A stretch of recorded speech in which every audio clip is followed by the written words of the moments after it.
I always liked Super Mario 64 when I was a kid. I remember playing it at my aunt's house all the time. Well, one day a pop-up appeared out of nowhere as I was watching gameplay footage on YouTube. I was a little startled and was about to close the window until I realized that it was a website showing a mint condition copy of Super Mario 64 for sale. There was a picture and everything. I usually don't trust these things, but the feeling of nostalgia overpowered me, and I wanted to buy it. The whole business was peculiar, seeing as how the owner of the game wanted the buyer to send an envelope containing $10 to an address on the site, instead of using something like PayPal. What made things even more strange was that when I tried to gain access to the website, I wrote down the URL. After encountering problems with the game, the page was nowhere to be found. A few days after the $10 was mailed, I got a package containing the new copy of the game. The first thing I noticed when I opened the small box was that the official sticker with Mario flying in the air was apparently peeled off or something. In its place was a piece of duct tape with Mario crudely written on it in permanent marker. I felt a little ripped off, but as long as the game worked, I didn't care. I got out my Nintendo 64 and put the cartridge in. The screen turned on with the familiar Mario face that you could stretch and twist aimlessly.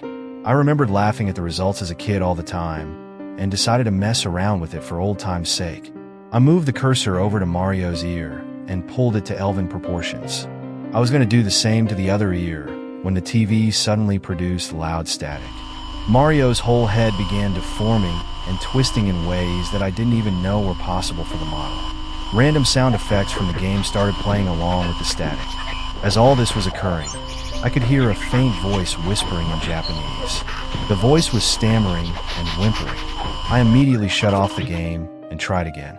I didn't bother with the Mario head this time, just selected a new file and started playing. When I selected the file, the game skipped the opening monologue by Peach and the courtyard outside. Mario was placed right inside the castle. Creepier still, Bowser didn't say anything either. I tried to ignore it and played anyway. However, I also noticed that there was no music, just dead silence. There weren't even any toads around to talk to. The only door I could enter was the Bob&B battlefield. The other doors wouldn't even respond to my button commands. The portrait to Bob&B battlefield wasn't the usual picture. It was just a stark white canvas. I was still trying to convince myself that these were just minor glitches and that they wouldn't affect the gameplay at all. Once I entered the portrait, the image suddenly went from a blank canvas to the lethal lava land painting. You know, that slightly unsettling image of the flame with the evil smile?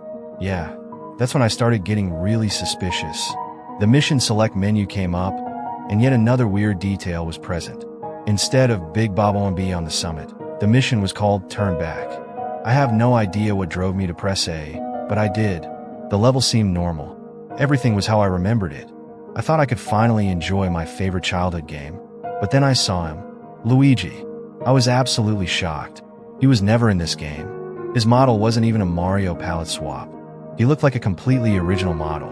Luigi just stood there until I tried to approach him. He started running at unexpected speeds. I followed suit and went through the level. Strange things happened as I pursued him. Each time I picked up a coin, the enemies and music would get slower, and the scenery would look darker in color and more morbid. It kept gradually getting worse until I collected a fifth coin. Then, the music just stopped. The enemies laid down on the ground like they were dead. I was seriously freaked out, but I kept chasing Luigi. I went up the hill. No cannonballs rolled down trying to knock me over. I really wasn't surprised at this point. Luigi was always just out of my sight as I ran. Once I reached the summit, I saw yet another object out of place. A small cottage was all that was seen on the top of the hill. Luigi was nowhere to be found. The cottage was certainly odd looking for a Mario game. It was old, plain, and broken down. Regardless of my fears at that moment, I had Mario enter the cottage. As soon as the door closed, a disturbing picture of a hanged Luigi immediately popped up, along with a very frightening scare chord. It sounded like a violin screech accompanied by loud piano banging. Mario fell to his knees and sobbed for roughly 5 minutes. Then the screen irised out. I returned to the castle. Mario just slumped out of the painting. The image switched from the lethal lava land portrait to the image of Luigi hanging himself. The room was different this time. It was now a small hallway. Toads with blank expressions and white robes lined its sides. There was another painting at the opposite end that completely and utterly scared me. It was a picture of my family. It wasn't even a photo from the time Super Mario 64 was released. It was a very, very recent photo. I remembered posing for it last weekend. I reached for the on-off switch on the N64. There was no way I was going to play this anymore. However, when I flipped the switch, the game was still on. I flipped it back and forth, but to no avail. I tried unplugging the whole system, but it never left the screen. I was even still able to control Mario. I couldn't just leave it on forever. So I kept playing. I wanted the photo of my family and jumped in. Only one mission was available, of course. This one was called Run, Don't Walk. I selected it. Let's say go. The level started in a flooded hallway with platforms floating on the water. Mario landed on one of them, and the camera turned to show what was behind. A silent black void was slowly approaching Mario. It didn't look like anything. It didn't even look like finished graphics. Just a giant, blocky, black blob. I started jumping from platform to platform, with no goal in sight. I kept running, the darkness slowly but surely gaining speed. This kept going on for what felt like hours. I was really doubting there would ever be an end. Mario was just going in circles. Finally, the black blob/void/thing caught up with Mario and enveloped him in darkness. He didn't scream or resist at all. It just consumed him. Mario fell out of the painting and back into the castle. I lost one of my 3 lives. The room was different now. Some of the toads were gone, and the painting looked different. My family and I were in the same positions, but our bodies were partially decomposed. It looked too real to be photoshopped. It looked more like someone had taken our dead bodies and posed them. Regardless, I jumped into the painting again. Mario was in a small room. There was still only one mission available. It was called I'm Right Here, spelled just like that. I selected it and prepared for the worst. Mario landed in a small, dark room. There was no visible way out. The room was empty except for a piano in the corner. I knew what that meant. I was stuck in there with a mad piano. I approached it and it started chasing me as always. There was no way to damage it, so I had no choice but to let Mario take damage. When he lost all his health, the usual death animation didn't happen. Mario just got mauled by the piano. He fell as his blood and guts spilled on the floor, and the camera panned to a top-down view of his corpse. A distorted version of the merry-go-round music from Big Boo's Haunt played, as the screen slowly transitioned from the in-game shot to a photorealistic sketch of Mario's dead body in the same view as the shot. It was very unsettling. I was crying softly as I gazed upon the image. I lost another life. The photo of my family was shown again. We were even more rotten than before. The view zoomed into the painting, like I was warping again, and I was greeted with a shot of Peach's castle from the outside. The castle was crumbling, in ruin. The fields were on fire. The sky was pitch black. Bowser's laugh played on a loop in the background as children mockingly chanted, "You couldn't save her." This went on for a long time, until a close-up of Peach's face accompanied by an extremely loud screech interrupted the loop without notice.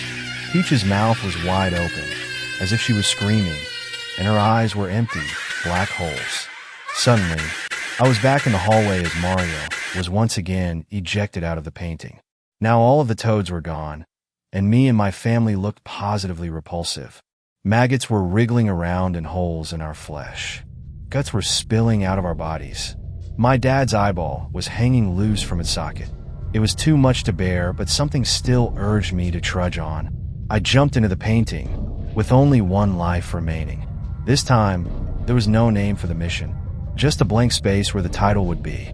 I selected it, and Mario landed on a very small island in the middle of the ocean. There was a solitary sign. It only read dive. I did just as it said, and entered the water. The ocean was dark and empty. There were no fish. I wasn't even able to see anything besides Mario. I swam downwards. I kept going for quite some time, yet Mario never ran out of breath. I counted roughly 10 minutes of swimming until I decided to go back up. Just as I turned Mario around, it came. A huge, and I mean huge Unagi the eel came out of nowhere and swallowed Mario.